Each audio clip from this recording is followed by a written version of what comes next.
My dermatologist had ordered a massive amount of blood tests, and I mean massive.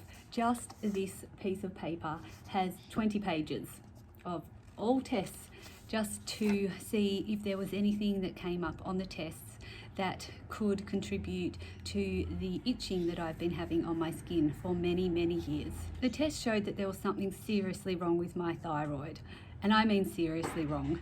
One of the tests, the result is meant to be around 1, and mine is 1300. It was just kind of a fluke and I guess good timing that I was due for a lupus clinic rheumatologist appointment in a few days. So I took all of these results from the dermatologist with me. I was instantly diagnosed with hyperthyroidism, or possibly Graves' disease, which is the autoimmune version of this disease.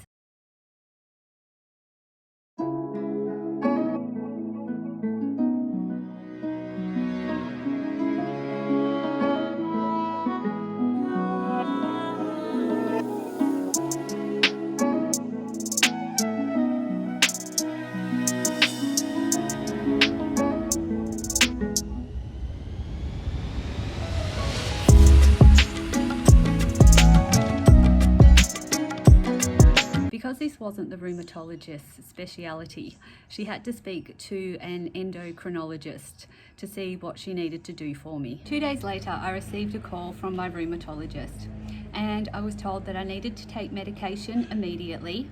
I had to have a thyroid uptake scan. I needed a thyroid ultrasound, and I also needed some more blood tests. Now, as I discovered, you can't actually start taking thyroid medication until you've had the tests that have been ordered for me, because if you do, then it will mess up the results of the tests. I saw my doctor and got all of the paperwork done that I needed to be able to get the tests. So I called a place in my local area where the tests were available, but they weren't able to get me in for 2 weeks. I didn't like the sound of having to wait for 2 weeks to get these tests because I really wanted to start this medication. I wanted this thyroid problem under control as soon as possible. So I called some other places and they basically said the same thing. And then I called a few more.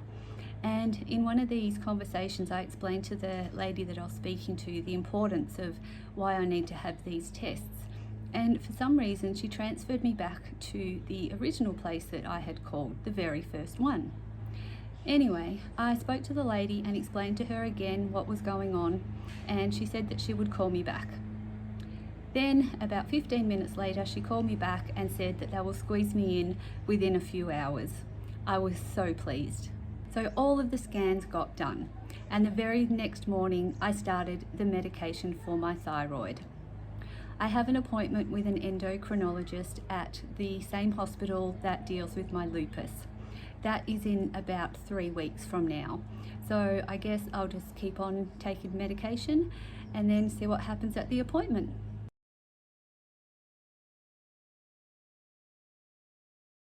Thinking back now, after I've got my diagnosis of my thyroid problem, I actually think that there were some signs that were being shown to me by my body.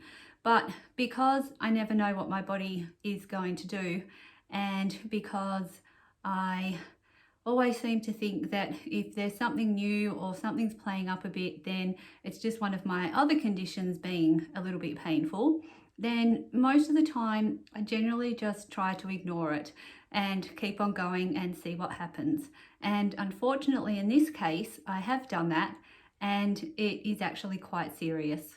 So one of the first things that I noticed, and this was maybe 3 weeks before my diagnosis, maybe a month, but I was beginning to lose weight.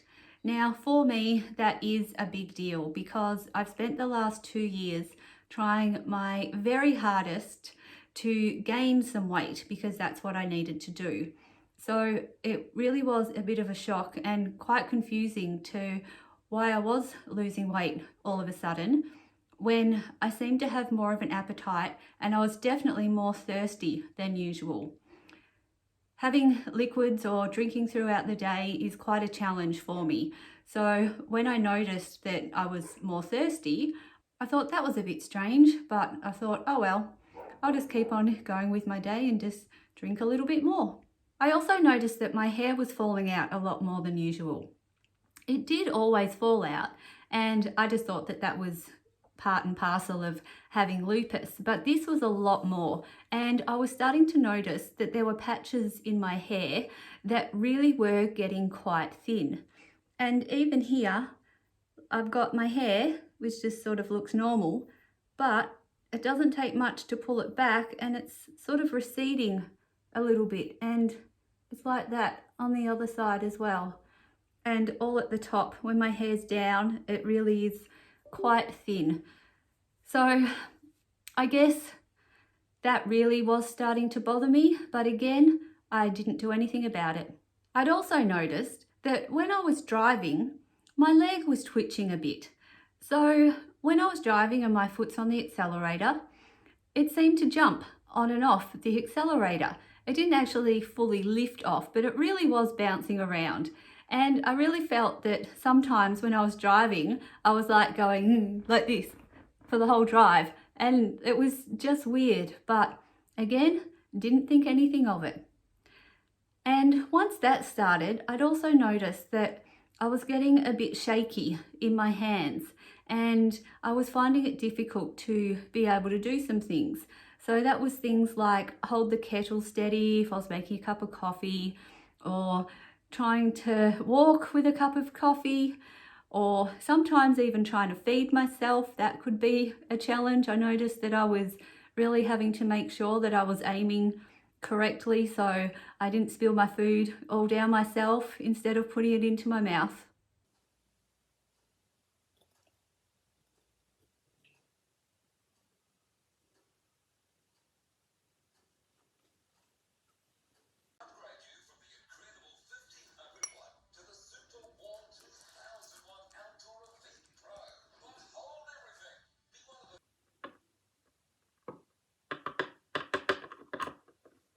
The last thing that I noticed was that I really had sore muscles in my upper arms.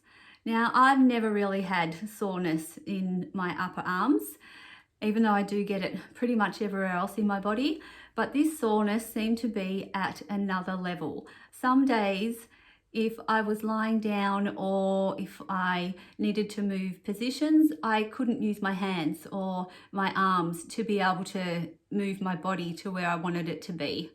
And there were other times when I would want to move my arm or my hand, and I literally could not face the pain that it caused just to be able to move my arm up like this. So there were days when I literally had to lift my arm up like this to be able to move it. So all in all, I guess I did have a lot of signs that something was wrong, but because of my situation and how my body likes to behave, I didn't listen to its cues, which I know that I should, but sometimes my brain just gets so overloaded with everything that my body is doing to it, I just don't know what to do or what to think anymore. And I just wanted to say that I hope this section of the video isn't too shaky. I do have my shakes, and they're actually called tremors, which are going on pretty much most of the day, every day at the moment. But hopefully once my medication gets sorted out, then these will go away. So my apologies if there has been parts of this that are wobbling all over the place. So that's my story for now. Thanks for watching another episode of Brooklyn's World, and I'll see you next time.